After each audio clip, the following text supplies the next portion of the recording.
Question number 2 देखो, कहता है 2x + 3y इक्वल टू 11 और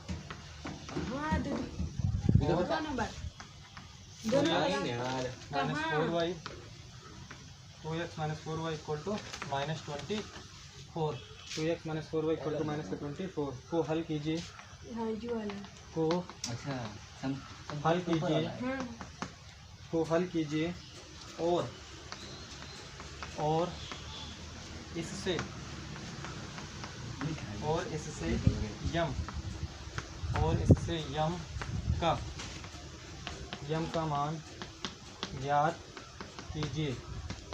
और इससे यम का मान ज्ञात कीजिए जिसके लिए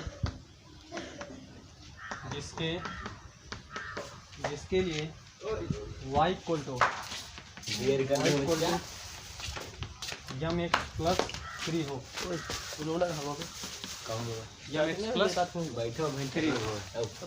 चलो देखो क्या कहता है प्रश्न, 2x + 3y इक्वल टू 11 है और 2x - 4y इक्वल टू कितना है -24 है, ठीक है ना। तो हल कीजिए और इससे यम का मान ज्ञात कीजिए, यम का मान ज्ञात करना है, ठीक है ना, जिसके लिए y इक्वल टू mx + 3 हो। चलो ओवरऑल प्रश्न में पूछा क्या गया है, जिससे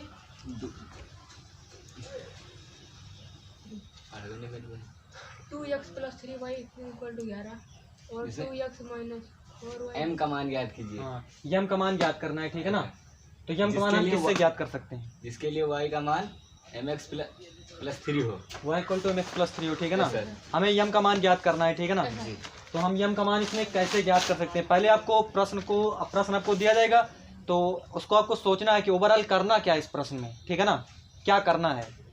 तो करना क्या, हमें इसमें यम का मान ज्ञात करना है। अब कैसे ज्ञात कर सकते हैं, सारी प्रक्रिया आपको दिमाग में कुछ विजुलाइज करनी, उसको सोचना है, ठीक है ना, कि ओवरऑल करना क्या है, हम कैसे कर सकते हैं इसको, ठीक है ना, तभी तो आगे बढ़ेंगे ना। जब आगे हम सोच ही नहीं पाएंगे तो आगे बढ़ेंगे कैसे। तो इसमें हम क्या क्या सोच सकते हैं जिससे हम आगे इसको हल करें। हम ये सोच सकते हैं, हमारे पास 2 समीकरण दिए हुए हैं, ठीक है ना, 2 रैखिक समीकरण युग्म दिए हुए हैं।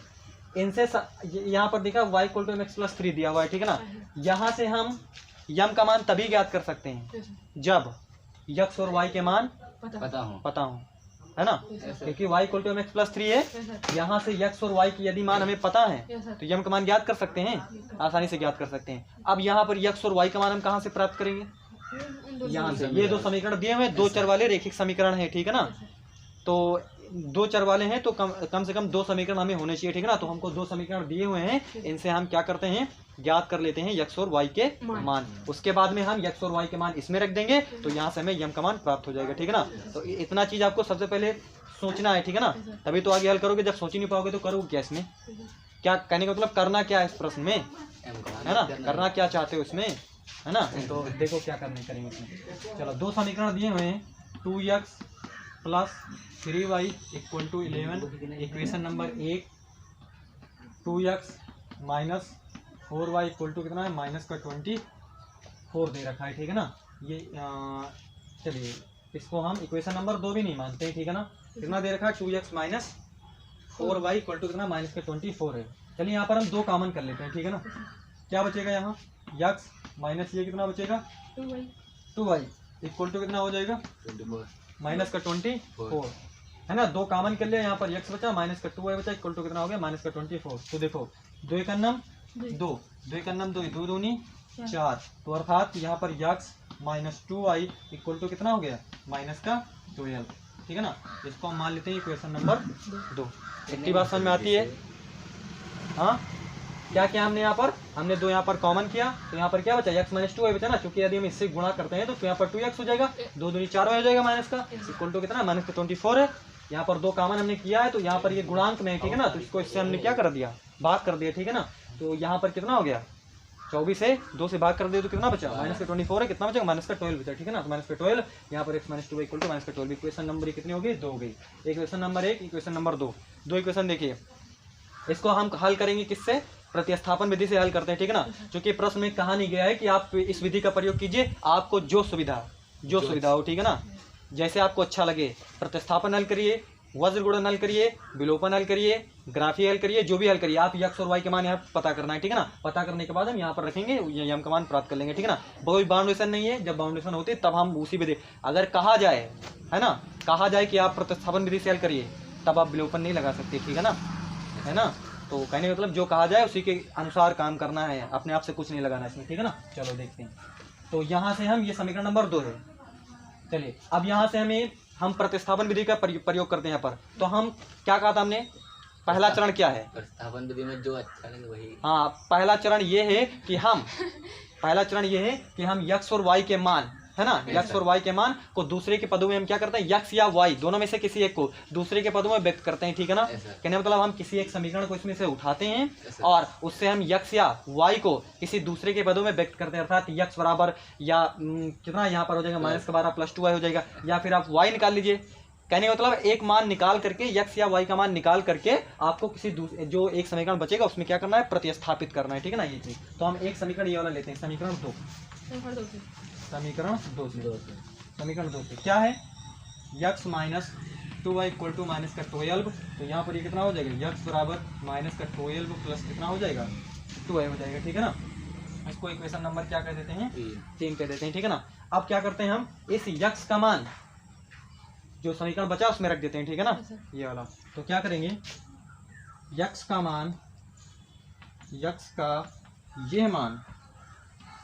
का ये मान समीकरण नंबर 1 में प्रतिस्थापित करने पर, ठीक है ना। हम प्रतिस्थापन विधि से हल करें ना, तो हम लिखेंगे प्रतिस्थापित करने पर या रखने पर, है ना, प्रतिस्थापित करने पर, ठीक है ना। चलो देखो, प्रतिस्थापित कर देते हैं यहाँ पर। ये कितना है, 2x प्लस 3y = कितना है, 11। x का मान रख देते हैं यहाँ पर, ठीक है ना। 2 गुणे कितना, -12 प्लस का कितना है, 2y लिख दिए, प्लस का 3y = कितना हो गया, 11 हो गया, ठीक है ना। 2 से मल्टीप्लाई करा देते हैं, ठीक है ना, गुणा कराते हैं। -20 ये कितना हो जाएगा, -24, और ये प्लस का कितना हो जाएगा, 2 दूनी 4, y बराबर प्लस कितना है, 3y = कितना है, 11 है, ठीक है ना। -24 प्लस 4 3 कितना हो जाएगा, 7 कितना हो जाएगा, ये y हो जाएगा, = कितना हो जाएगा, 11 हो जाएगा, ठीक है ना। यहाँ पर देखिए 7y = 11, धन कितना हो जाएगा, 24 हो जाएगा, ठीक है ना, 24 हो जाएगा। आगे देखते हैं, तो ये 7y = 4 1 कितना हो जाएगा, 4 1 5, और यहाँ पर 2 1 कितना हो जाएगा, 3 हो जाएगा, 35 हो जाएगा, ठीक है ना। तो यहाँ पर 7 एकन्नम 7 25 35 हो जाएगा, ठीक है ना। अर्थात यहाँ पर आप लिख सकते हो y = 35/7, ऐसे भी लिख सकते हो, ठीक है ना। यहीं पर काट दीजिए या जैसे आपको हल करना वैसे कर लीजिए। तो y = कितना हो जाएगा, y का मान 5। तो हमने y का मान यहाँ से निकाल लिया। अब अगला काम क्या करेंगे, हम समीकरण 3 में हम किसी भी समीकरण में, अब हमको किसी भी समीकरण में रखना है, ठीक है ना। हमने y पता कर लिया, हमें x पता करना है, तभी तो हम यहाँ पर यम का मान ज्ञात कर सकते हैं। क्या एक किसी ज्ञात कर पाएंगे, हाँ। तो हम x का भी मान क्या करते हैं, पता करते हैं। चलो देखते हैं। तो इस y का मान जो है हम रख देते हैं, y का मान रख देते हैं समीकरण नंबर 3 में। आप किसी में भी रखिए, ठीक है ना, आपको जो जहाँ पर आपको रखना आसान लगे, जहाँ से आप हल कर सको, ठीक है ना। चलिए, यानी कि चलो आगे देखते हैं, हम लिखेंगे y का ये मान समीकरण नंबर 3 में प्रतिस्थापित करने पर,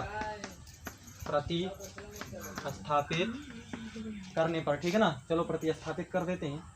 यहाँ पर क्या है, x = -12 प्लस कितना है, 2y, है ना। x = -12 धन 2 गुणे ये कितना है, 5 है, ठीक है ना।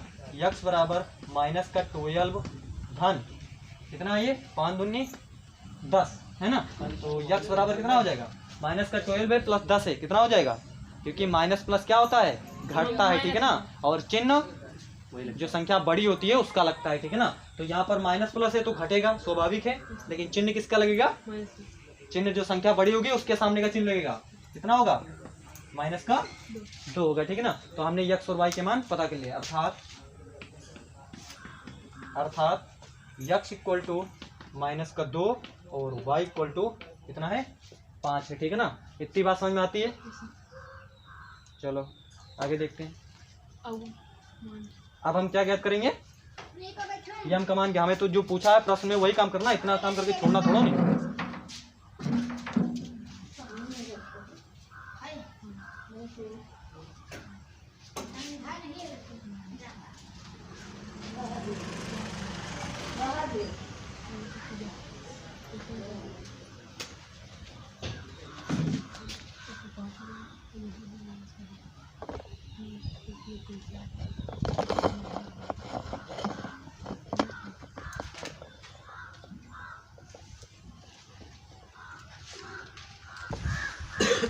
चलो तो हमें इसमें x और y के मान पता कर लिया, अब हम यम का मान ज्ञात करते हैं, ठीक है ना।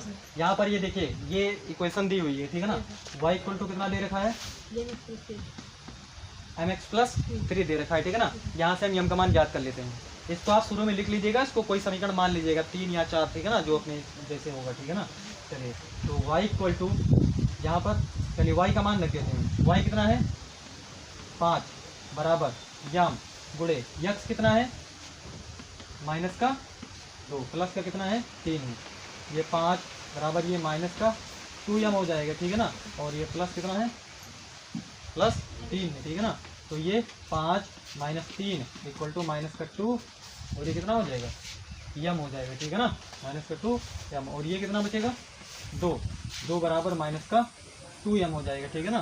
तो यम इक्वल टू हो जाएगा 2 बटे माइनस का ये कितना है ना, ये माइनस का 2 बटे कितना हो जाएगा 2 हो जाएगा, ठीक है ना। ये कट ही जाएगा, यहाँ पर कितना बचेगा 1 हो जाएगा, ठीक है ना। यम इक्वल टू कितना हो जाएगा माइनस का, यम का मान कितना होगा माइनस का 1 होगा, ठीक है। तो इक्वल टू कितना माइनस का 2m है, तो यम इक्वल टू 2 बटे इसको नीचे उतार देंगे तो कितना हो जाएगा 2 हो जाएगा, ठीक है ना। यानी मतलब चिन्ह ऊपर वाला हम लगाएंगे, ठीक है ना। चिन्ह हमेशा ऊपर ही लगा देते हैं उसको, ठीक है ना। तो यहाँ पर कितना हो जाएगा माइनस का 1 हो जाएगा, ठीक है ना। अगर ऐसे लिखा है कहीं, यानी कि जैसे 9 बटा माइनस का 1, तो इसको हम ऊपर ही ऐसे करके लिख देते हैं, ठीक है ना। यानी कि चिन्ह ऊपर ही लगा देते हैं इसको।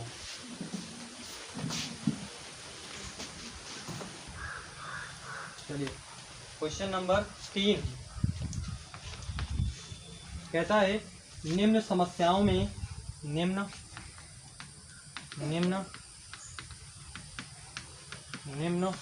समस्याओं में रैखिक समीकरण युग्म बनाइए। रैखिक समीकरण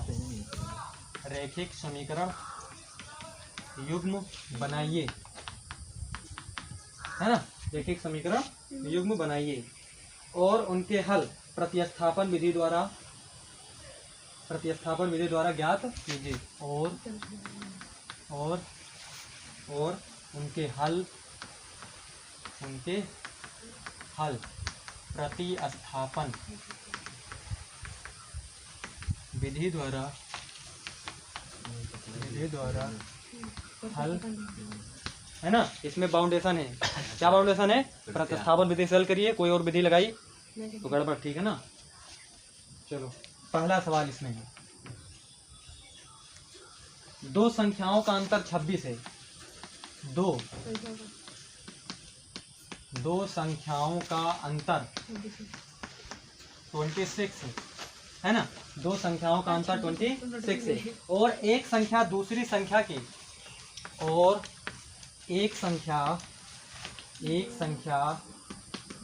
दूसरी संख्या की 3 गुनी है। और एक संख्या दूसरी संख्या की 3 गुनी है। उनका मान ज्ञात कीजिए।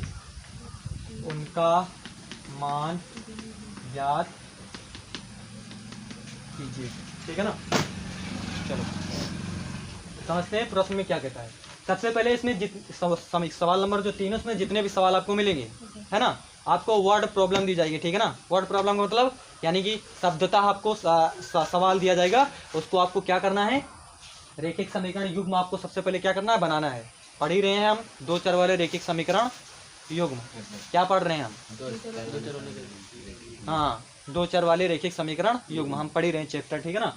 तो यहाँ पर आपको यानी कि दो चर तो दिखाई देंगे, स्वाभाविक है दो चर होंगे क्योंकि दो चर वाले पढ़ ही रहे हैं। दो चर होंगे, ठीक है ना। वो चर कुछ भी हो सकते हैं, कोई भी अल्फाबेट हो सकता है, ठीक है ना। ABCD है, कुछ भी हो सकता है, XYZ कुछ भी हो सकता है, ठीक है ना। कोई भी अल्फाबेट हो सकता है। चलिए, तो वर्ड प्रॉब्लम दी हुई है, इससे सबसे पहले आपको बनानी है क्या? रैखिक समीकरण बनानी है, ठीक है ना। दो चर है तो कम से कम दो रैखिक समीकरण तो बनना ही बनना है। एक से काम चलेगा? नहीं चलेगा, ठीक है ना। दो तो बनना ही बनना है ना। चलो, तो अब इसमें होने वाला क्या, अर्थात प्रश्न में क्या होने वाला है आपको देखिए, पहली स्टेटमेंट दी जाएगी। एक स्टेटमेंट ये हो गई, फला चीज इसमें स्टेटमेंट मिल गई, ठीक है ना। जैसे यहाँ पर लिखा है दो संख्याओं का अंतर 26 है, एक स्टेटमेंट पूरी हो गई, ठीक है ना। समझ गए ना। दूसरी स्टेटमेंट और होगी, इस स्टेटमेंट में भी आपको कुछ बताया जाएगा, ठीक है ना। इसमें भी कहेगा, इसमें कह रहा है और एक संख्या दूसरी संख्या के 3 गुनी है, ये भी कह रहा है, ठीक है ना। और तीसरी चीज क्या होगा, और आपको पूछेगा कि बताइए इसके मान क्या है, ठीक है ना। अर्थात इसमें जो चर हैं उनके मान क्या है, इनके मान ज्ञात कीजिए, ठीक है ना। तो इतनी बात ठीक है ना। चलिए अब हम प्रश्न पे आते हैं। तो देखो, पहले हमने क्या कहा, सबसे पहले प्रश्न को पढ़ना है, ठीक है ना। अगर प्रश्न प्रॉपर आप समझते हैं तभी हल करोगे, ठीक है ना। कहने का मतलब सारी चीज तो दिमाग में आपको कर लेनी है ना। अरे जब दिमाग में नहीं करोगे तो आगे क्या करोगे इसमें, ठीक है ना। सबसे पहले सारी चीज तो सोचना, दिमाग में ही सोचना है ना कि हम बढ़ेंगे कैसे, सवाल में बढ़ेंगे कैसे आगे, ठीक है ना, है ना। पहले ही मन बनाना पड़ता है। क्रिकेट खेल लो तो पहले ही मन बनाना पड़ता है कि अगला शॉट जाएगा कहाँ, ठीक है ना, मारना का है। इसलिए कभी कभी बॉल अलग चली जाती है, बल्ला चल जाता है अलग, है ना। पहले मन बना लेते हैं लोग ना कि हम का मारना यही है ना। तो देखो, तो सबसे पहले आपको सोचना पड़ेगा, ठीक है ना। इसमें सोचना पड़ेगा कि प्रश्न में करना क्या है, ओवरऑल करना क्या है, ठीक है ना। तो करना है कि हमें इसमें मान ज्ञात करने हैं, यानी कि जो चर हम लेंगे, हम दो चर वाले रैखिक समीकरण बनाएंगे, जो भी चर लेंगे उन दोनों चरों के मान हमें क्या करने हैं, ज्ञात करने हैं, ठीक है ना। और दोनों चरों के मान तभी ज्ञात कर पाएंगे जब हम कम से कम हमारे पास दो समीकरण होंगे, ठीक है ना। दो समीकरण होंगे, ठीक है ना। चलो अब इसको देखते हैं हम। कहता है दो संख्याओं का अंतर 26 है, दो संख्याओं का अंतर 26 है, ठीक है ना। तो कोई भी दो संख्या हो सकती है, हो मालूम है तुम्हें, दो संख्याओं का अंतर 26 है, 26 है। कैसे भी अंतर हो सकता है 26, ठीक है ना। जरूरी नहीं कि आपको एक आपने पकड़ लिया कि 26 इतना, यानी कि 26 इतने का अंतर यदि हम करेंगे तो 26 आ जाएगा। बहुत सारी संख्या हो सकती है ना जिनको घटाने पर 26 आएगा। तो वो एग्जैक्ट संख्या क्या है इस प्रश्न के अकॉर्डिंग, ठीक है ना। आगे फिर क्या कहता है, एक संख्या दूसरी संख्या की 3 गुनी है ना। तो देखो, जैसे हमने लिखा एक संख्या 50, क्या लिख दिया 50। दूसरी संख्या हमने क्या लिख दी,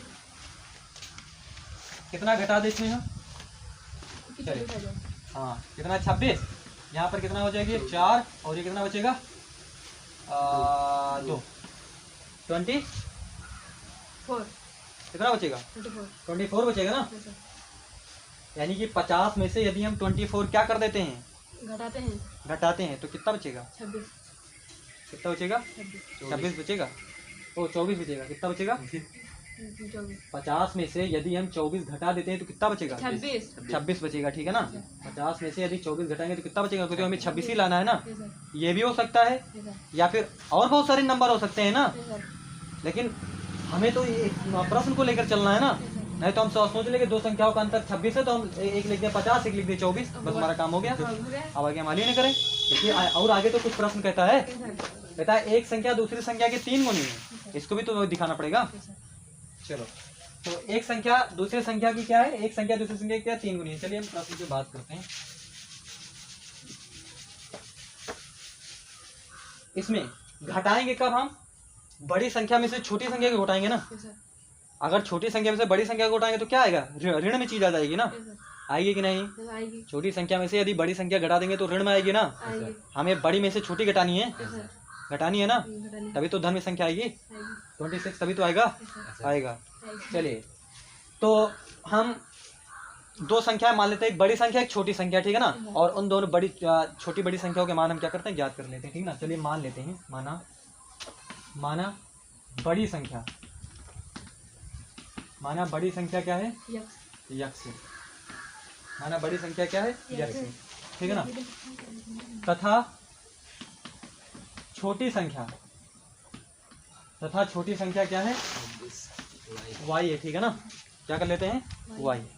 अब प्रथम शर्त क्या है इसमें, ठीक है ना। प्रथम शर्तानुसार क्या लिखेंगे, प्रथम शर्तानुसार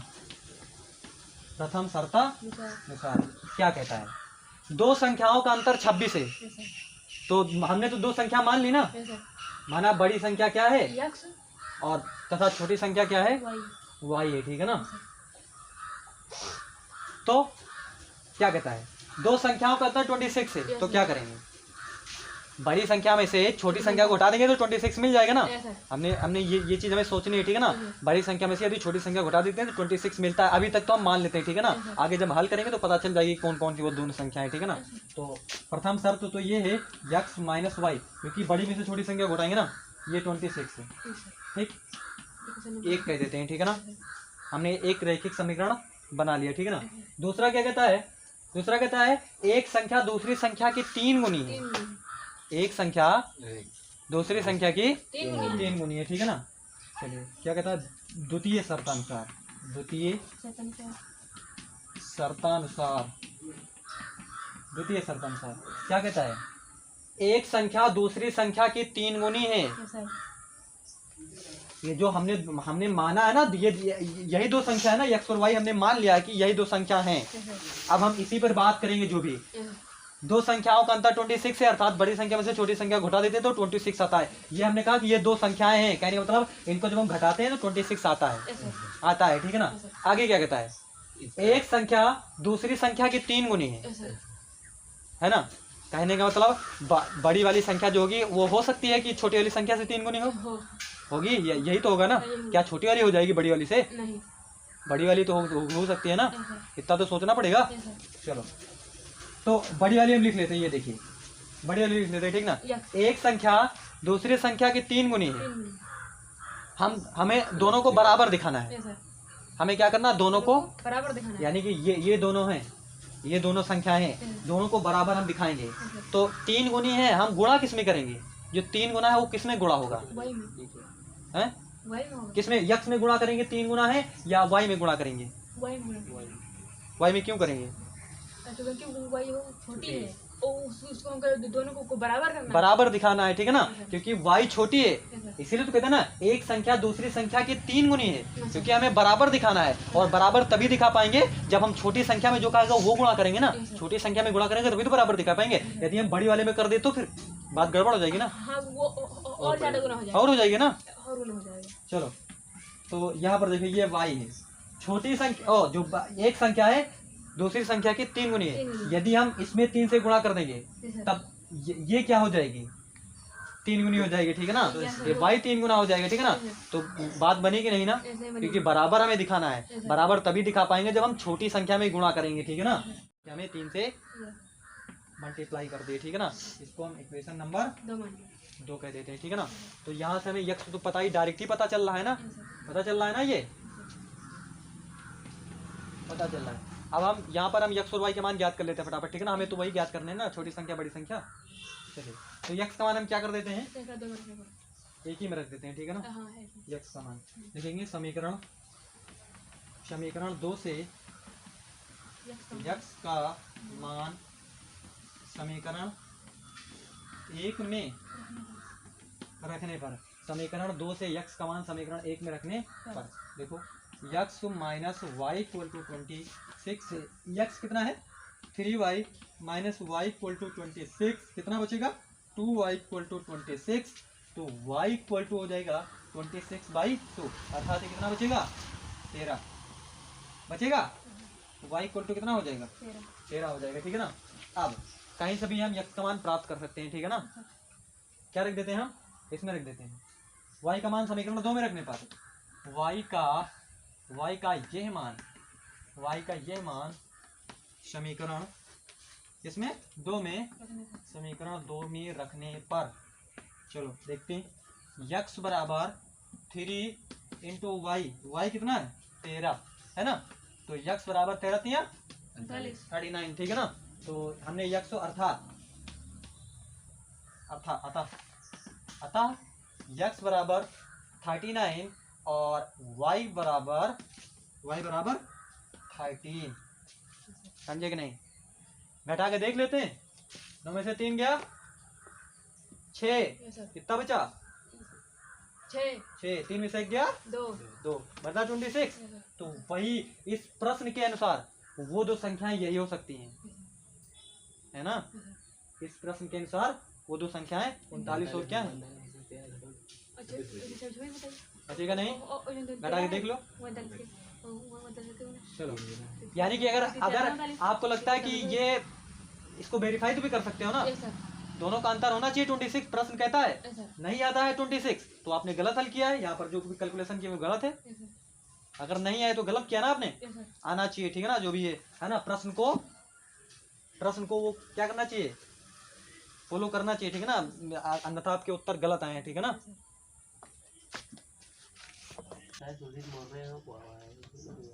चलो, तीन का दूसरा है, क्या कहता है? दो संपूरक कोणों में दो संपूरक कोणों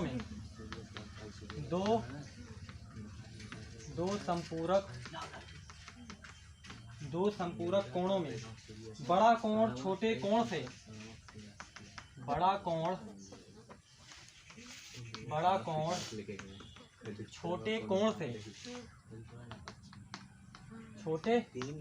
दो संपूरक कोणों में बड़ा कोण छोटे कोण से 18 डिग्री अधिक है। 18 डिग्री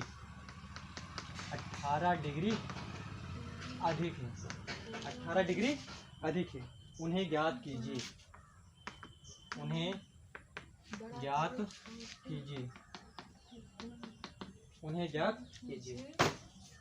प्रश्न क्या कहता है? दो संपूरक कोणों में बड़ा कोण छोटे कोण से 18 डिग्री अधिक है। उन्हें ज्ञात कीजिए। उन्हें क्या ज्ञात करना है? उनका मान ज्ञात करना है। कितने मान ज्ञात कर रहे हैं? मतलब उन्हीं दो संपूरक कोणों का मान ज्ञात करना है। हाँ, कोणों के मान ज्ञात करने, ठीक है ना? उन्हीं दो कोणों के मान हमें क्या करने? ज्ञात करने, ठीक है ना? यानी कि बड़ा कोण कहता है, बड़ा कोण जो है, यानी कि इसमें हमें दिखाई नहीं दे रहा कौन बड़ा कोण कौन छोटा कोण है, ठीक है ना? यानी कि जो वही हमें क्या करना है? ज्ञात करने, ठीक है ना? चलो देखते हैं। पता होना चाहिए कि संपूरक कोण क्या होते हैं। दो संपूरक कोणों का योग कितना होता है? 180 डिग्री होता है, ठीक है ना? कितना होता है? 180 डिग्री होता है, ठीक है ना? तो ये चीज आपको सबसे पहले पता होना चाहिए ना। इसमें छिपा हुआ है, ठीक है ना? इसमें क्या है? दो संपूरक कोणों का, ये चीज हमें पता होनी चाहिए। ऑलरेडी पता होगी तभी हम प्रश्न ये हल कर पाएंगे, ठीक है ना? अगर हमें नहीं पता है कि दो संपूरक कोणों को 180 डिग्री होता है, तब खोखाई से बैठा रहोगे पूरा दिन, आपको कुछ पता ही नहीं चलेगा हल करना क्या है, ठीक है ना? दो संपूर्णों का दोनों का कोण 180 होते कि यक होते? हाँ, 18 डिग्री या निकाजा लगा उनका नहीं गए। संपूरक कोण पूछ रहे। संपूरक कोण का कितना होता है सर? हाँ, 180 डिग्री होता है, ठीक है ना? 190। हाँ, वही तो पूछी थे। दोनों का योग 180 डिग्री होता है, ठीक है ना? जुड़ हाँ, मिलाकर 18 है। 180 दोनों का योग 180 डिग्री होता है, ठीक है ना? ध्यान रखना है, ठीक है ना? दो संपूरक कोणों का योग 180 डिग्री होता है। क्या कहता है? दो संपूरक कोण में बड़ा कोण छोटे कोण से क्या है? 18 डिग्री अधिक है ना? 95 है तो ये मान लो। कुछ भी हो सकता है। हमने क्या कहा? दो संपूरक कोणों का योग कितना होता है? 180 डिग्री होता है। बस ये चीज आपको ध्यान रखनी है, ठीक है ना? चलो देखते हैं। हम मान लेते हैं, क्योंकि हमें बड़ा कोण छोटा कोण अभी पता नहीं है, ठीक है ना? तो हम दोनों को मान लेते हैं।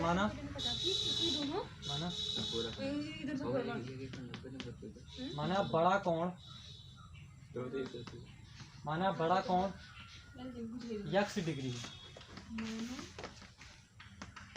तथा छोटा कोण y डिग्री है। ठीक है ना? माना बड़ा कोण x डिग्री है तथा छोटा कोण क्या है? y डिग्री है, ठीक है ना? अब क्योंकि दो संपूरक कोणों का योग कितना होता है? 180 होता है, ठीक ना? ये चीज हमें पता होनी चाहिए, ठीक ना? इसमें दे नहीं रखा है कि 180 है, लेकिन आपको पता होगा तभी आप इसको हल कर पाओगे, ठीक है ना? कि दो संपूरक कोणों का योग, क्योंकि हम जानते हैं, क्योंकि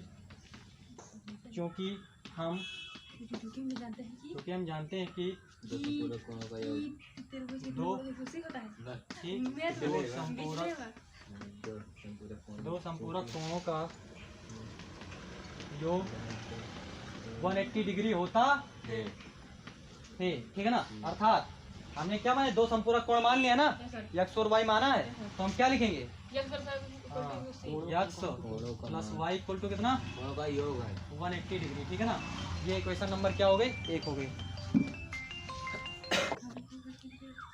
चलो तो आगे क्या कहता है, ये चीज हमने पहली चीज लिख दी, ठीक है ना। ये चीज इसमें ये चीज दे नहीं रखी थी, ठीक है ना। ये चीज आपको पता होना चाहिए कि दो संपूरक कोणों का 180 डिग्री होता है, ये चीज आपको पता होगा। आगे कहता है बड़ा कोण छोटे कोण से कितना है, 18 डिग्री अधिक है। क्या कहता है, बड़ा कोण जो है छोटे कोण से कितना है, 18 डिग्री 18 डिग्री अधिक है, ये चीज, ठीक है ना। ये हम लिखेंगे द्वितीय शर्तांश, प्रथम नहीं द्वितीय शर्तानुसार। क्या कहता है, बड़ा कोण छोटे कोण से 18 डिग्री अधिक है।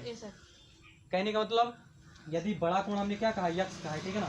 तो 18 डिग्री हम किस में जोड़ेंगे, इसमें जोड़ेंगे कि उस वाले में जोड़ेंगे, क्योंकि छोटे वाले में जोड़ेंगे ना तभी तो बड़े वाले के बराबर होगा, क्योंकि हमें बराबर दिखाना है ना यहाँ।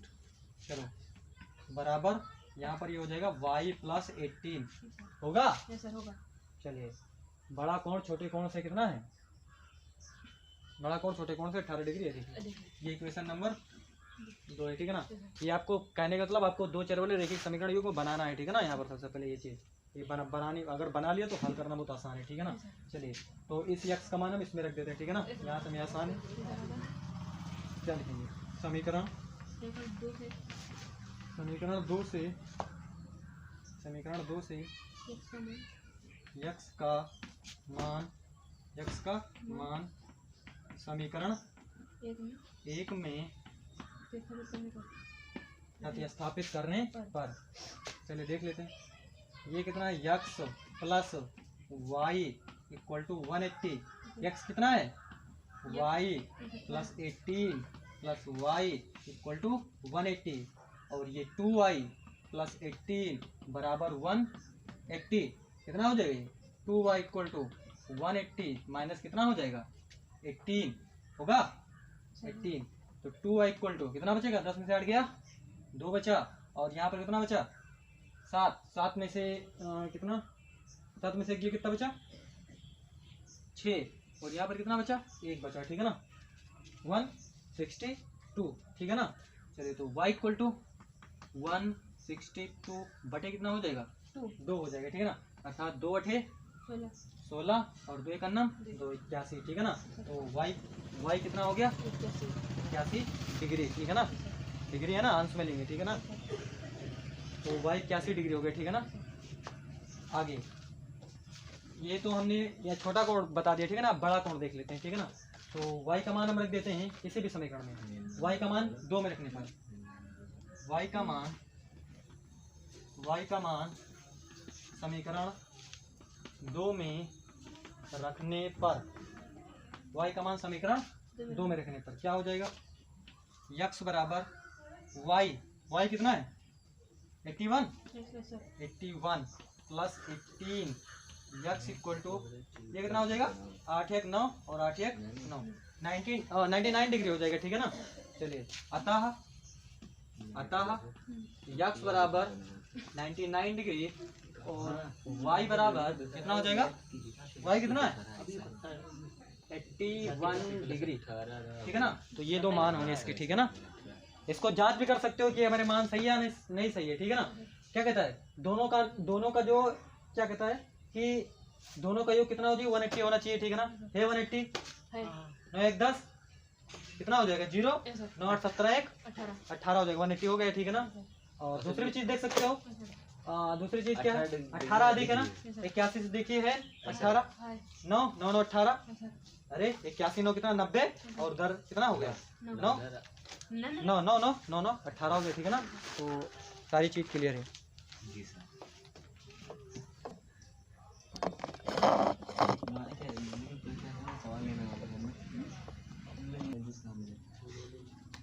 चलिए 3 का 3 है, 3 का 3 क्या कहता है, एक क्रिकेट टीम के कोच ने, एक क्रिकेट टीम के कोच ने, एक क्रिकेट टीम के कोच ने, एक क्रिकेट टीम के कोच ने 7 बल्ले तथा 6 गेंदे, 7 बल्ले तथा 6 गेंदे, 7 बल्ले तथा 6 गेंदे, रुपये 3800 है ना, रुपये कितना है 3800 में खरीदी।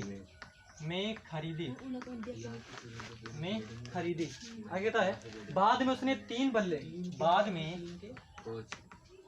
में उसने 3 बल्ले तथा 5 गेंदे, 5 गेंदे है ना, 1750 में खरीदी, 1750 में खरीदी, ठीक है ना। प्रत्येक बल्ले और प्रत्येक गेंद का मूल्य ज्ञात कीजिए। प्रत्येक बल्ले और प्रत्येक गेंद का मूल्य ज्ञात कीजिए। प्रत्येक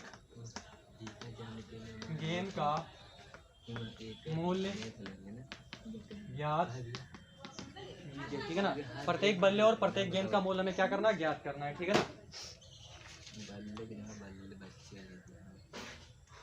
चलो देखो क्या कहता है, एक क्रिकेट टीम के कोच ने 7 बल्ले तथा 6 गेंदे 38 रुपए में खरीदी, ठीक है ना। 7 बल्ला खरीदा और कितने 6 गेंदे खरीदी, 38 रुपए दे दिए, ठीक है ना। उसने 3 बल्ले तथा 5 गेंदे, बाद में फिर से गया, ठीक है ना, फिर 3 बल्ले और 5 गेंदे खरीदी, फिर 1750 रुपए दिए, ठीक है ना। तो हमें एक बल्ला और एक गेंद का मूल्य क्या करना है, बताना है।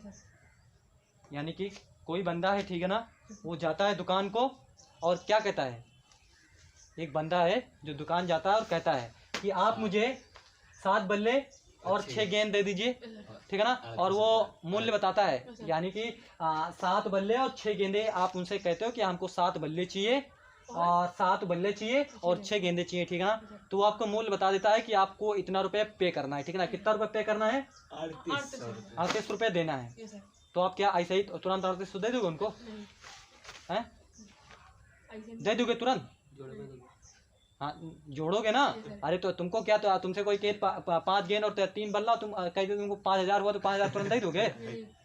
पूछोगे ना उससे, क्या पूछोगे उससे, एक गेंदा के और एक बैट के पैसा हाँ पैसा बताओ तुरंत, एक पैसा और गेंद का। हम खुद तुमको बताते कितना रुपया हुआ, ठीक है ना। बेईमानी तो इसलिए दुकान पे जब बच्चे जाते हैं छोटे छोटे वाले, है ना, तो उनको उल्लू बनाते नहीं, यानी कि अगर यही उल्लू बना देते होंगे, है ना।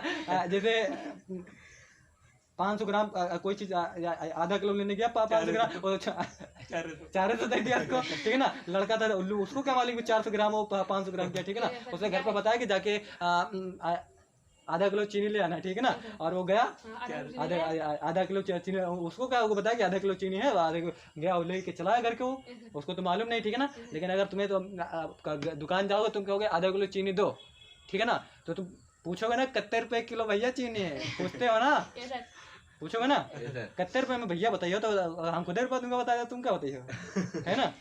तो अगर तुमका एक चीज मतलब एक चीज का पता तो तुम खुद रुपये का निकाल ले हो ना। क्या कहता है कि 7 बल्ले 6 गेंदे,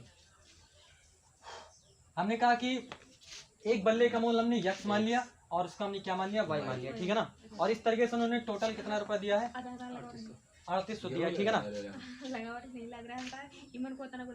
है ना। तो ये चीज आपको समझ में आती है ना, कि आप सबसे पहले पूछोगे उससे ना कि ऐसे ही तो है नहीं कि तुरंत जाकर तुमको 3800 कहा तो तुम 3800 रुपये दे तुमको चले आओ तुरंत वहाँ से, है ना।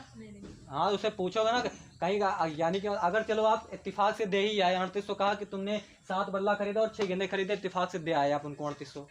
लेकिन जब घर पे आओगे तो पूछेगा ना, जो रुपये आपको दिया होगा ना, पूछेगा ना कितने रुपये खरीद के ला भैया, है ना। या अब तुम हाथ तुम कहोगे 38 रुपये खरीद के लाए, और ये भी तो पूछेगा क्या रुपए का भैया, पूछेगा एक तो बंदा क्या रुपये लाया हो, तो वो तो बता पड़े ना। तो वो कहते तुम्हें तो काम कहाँ चले, ठीक है ना। तो अगर उसका तुम एक बता दिया हो तो संतुष्ट है, खुद ही जान जाए ना कि कितने रुपए भवाओ। जब एक एक का तुम बताएं दे हो, अब 6 तो तुम खरीदबे या 7 खरीदबे करियो, 6 गेंद खरीदियो, 7 बल्ला खरीदियो, तो आसानी से बता दीजिए ना।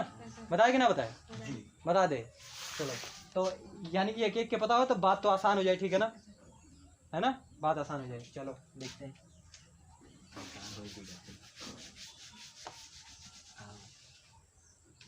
चलिए हम क्या कहते हैं कि मान लेते हैं कि माना प्रत्येक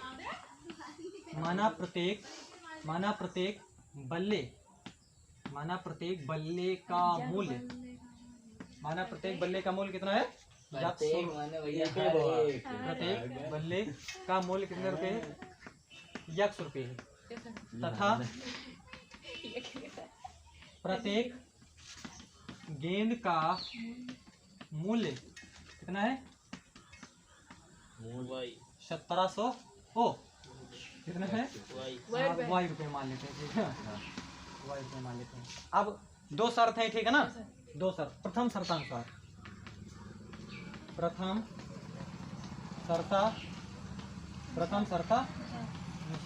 चलो देखते हैं। प्रथम शर्तानुसार क्या कहता है? 7 बल्ले तथा 6 गेंदे खरीदी, ठीक है ना। हमें एक एक का पता है। ये एक बल्ले का मूल्य X रुपए है, हमने कह दिया है ना, और एक गेंद का मूल्य Y रुपए, ठीक है ना। हमने कितनी गेंद, यानी कि ये एक बल्ले का मूल्य है, ठीक है ना, क्योंकि हमें मूल्य के बराबर मूल्य दिखाना है, ठीक है ना।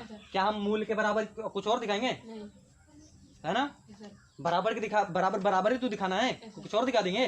नहीं दिखाएंगे, ठीक है ना। तो रुपया 38 रुपए को हमें देना है, ठीक है ना, तो 3800 के बराबर हम मूल्य ही तो दिखाएंगे, ठीक है ना। 3800 बराबर किसके बराबर? 38 रुपए, यानी कि 38 रुपए दो किसके किसके बराबर है, ठीक है ना। मतलब बल्ले और गेंद के मिलाकर इनके रुपयों के योगफल के बराबर है, ठीक है ना। तो यानी कि हमने कहा कि एक बल्ले का मूल्य हमने X ले लिया, ठीक है ना। तो हमने खरीदे कितने बल्ले? 7 बल्ले। 7 बल्ले। जब एक का X है तो 7 बल्लों का मूल्य 7X रुपया होगा। ये 7X कुछ और नहीं है, रुपया है, ठीक है ना, 7X रुपया, है ना। आगे एक गेंद का मूल्य Y रुपए, है ना, एक गेंद का मूल्य Y रुपए। गेंदे हमने कितनी खरीदी? 6 Y रुपया, ठीक है ना, 6 Y रुपया। इन दोनों रुपयों को जो मिलाओगे तभी तो 3800 दोगे। 3800 जोड़ देते हैं, 3800। Equation number 1। शर्त द्वितीय देख लेते हैं, द्वितीय शर्तानुसार।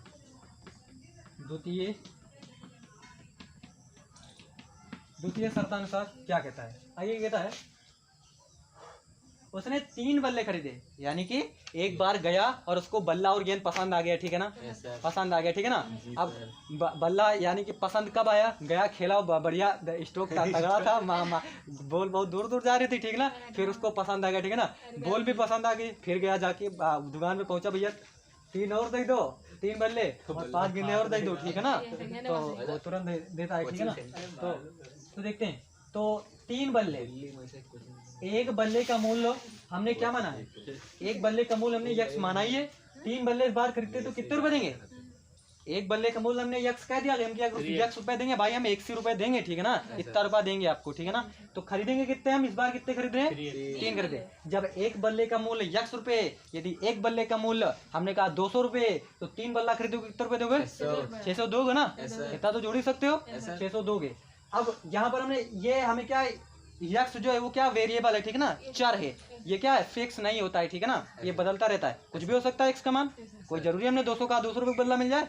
महंगा हो सकता है, बहुत महंगे महंगे बल्ले आते हैं। MRF कले हुए तो और बहुत महंगा मिलेगा, और रिबुक कले हुए धोनी वाला तो और महंगा मिलेगा, है ना।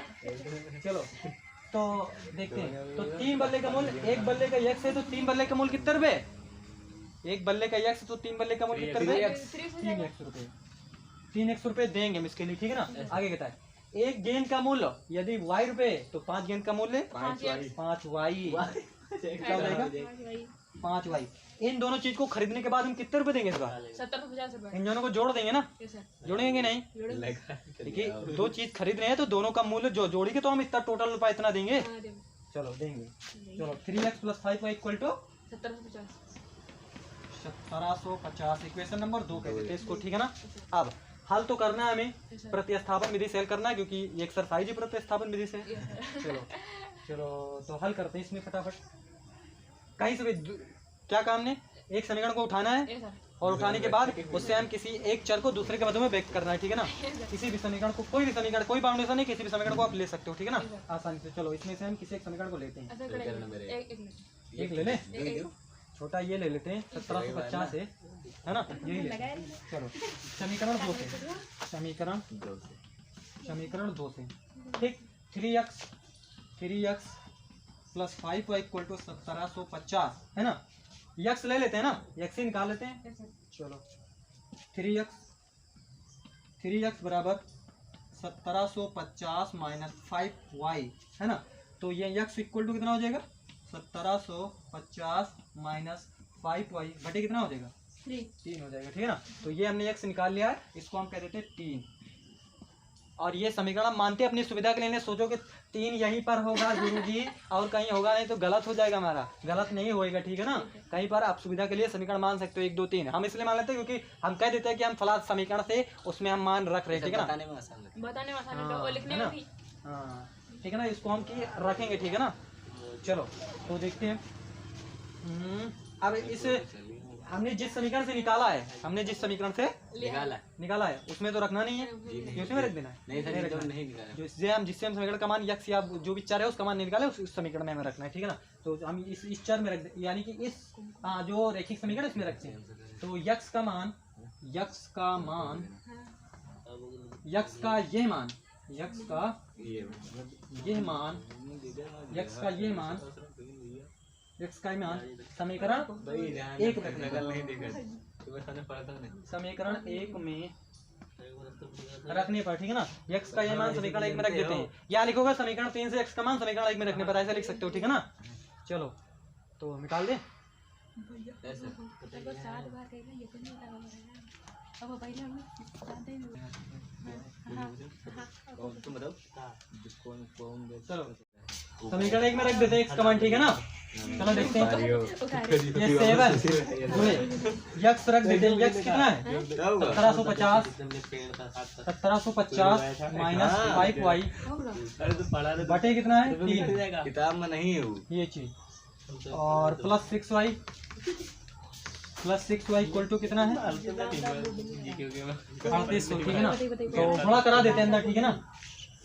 7 शून्य 7 बचे 35 और कितना बचा, 3 बचा, ठीक है ना। 7 7 49, 3 कितना हो जाएगा, 52 है ना। कितना हो जाएगा 2 और 7 7 7 7 5 कितना हो जाएगा 12, ठीक है ना। 7 शून्य 7 बचे 35 3 और 7 7 49 और 3 52 और 7 7 5 कितना हो जाएगा 12। हाँ बताओ। 12,250, ठीक है ना।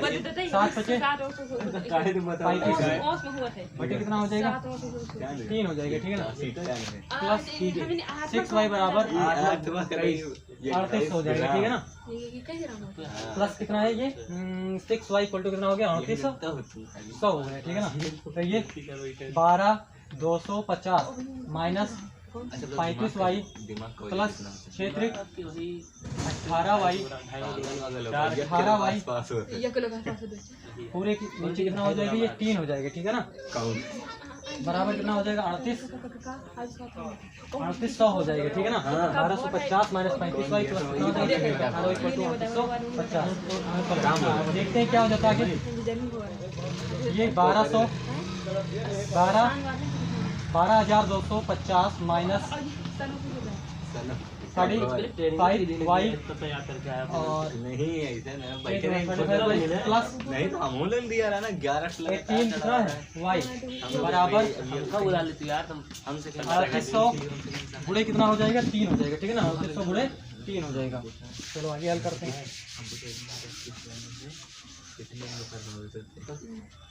तो देखते हैं यहाँ पर 12,250 कितना बचेगा यहाँ, कितना सर जी 18 हाँ कितना 35 10 2 12 5 17 माइनस कितना हो जाएगा 17 y बचेगा, ठीक है ना। माइनस का 17 चिन्ह बढ़ेगा लगेगा, ठीक है ना। 17y equal to 38। चलिए इसको गुणा करा देते 3 शून्य 3 8 24, 3 3 9, बहुत 9 2 11, ठीक है ना। 3 9 3 3 24 के 4 और 3 3 9 9 2 कितना हो गया 11 हो गया, ठीक है ना। 11,000 400, 11,400, ठीक है ना। कुछ ज्यादा बोला चलो तो 12 250 माइनस 11 400 बराबर 17, वही 12 200 कितना हो गया 50 हो गया। 12 250 माइनस का 11 कितना हो गया ये 400, यानी कि इस चीज को हम इस तरफ ले आए और इस चीज को हमने किस तरफ भेज दिया उस तरफ भेज दिया, ठीक ना। 17 हो गया। चलो घटा दें कितना बचेगा 12 250 और यहाँ पर है 11 400 0 0 5, 12 में से 4 के कितना बचा 12 में से 4 को 8 बचा। यहाँ बाकी बस 885 बचा, ठीक है ना। 850 है ना, यहाँ पर 0 हो जाएगा, यहाँ पर 5 हो जाएगा, 8 4 12 कितना हो जाएगा 2 हो जाएगा और एक और 2 हो जाएगा और 1 हो जाएगा, ठीक है ना। ठीक, कितना बचा 850 बराबर कितना हो जाएगा 17 वाई, ठीक है ना। तो y इक्वल टू 850 बटे 17 बराबर कितना हो जाएगा 17 25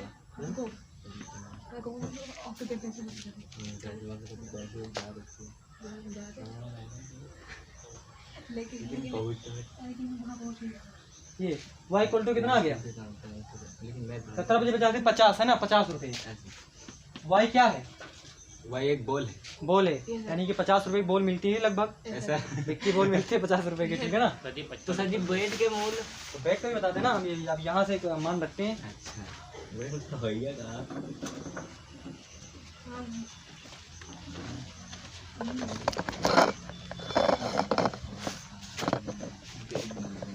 अरे चलिए ये तो y का मान हम किसी भी समीकरण में रखते हैं, ठीक है ना। y का ये मान सही y का ये मान तो अब तो मतलब y का ये मान हम समीकरण किसमें रख देते हैं 1 में रख देते हैं, ठीक है ना। और समीकरण जो 3 निकला था समीकरण 3 में, ऊपर तो सही था लेकिन समीकरण 3 में। चलिए समीकरण 3 क्या था, समीकरण 3 क्या था, समीकरण 3 कहाँ धरे रहो सर जी समीकरण 3 क्या था x बराबर इस समीकरण 3 है 1750 माइनस 5y बटे कितना है 3 है, यही समीकरण 3 है ना।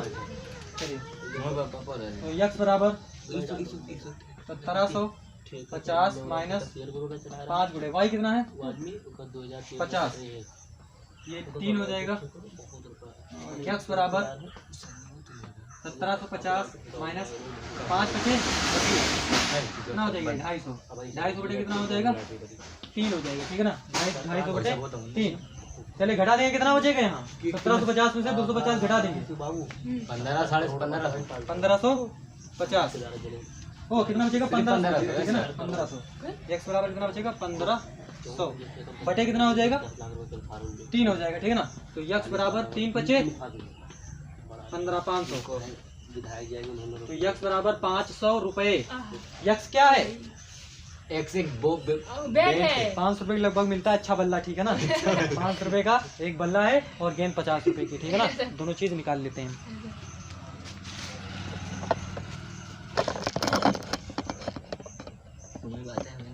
करोड़ का मकान को भैया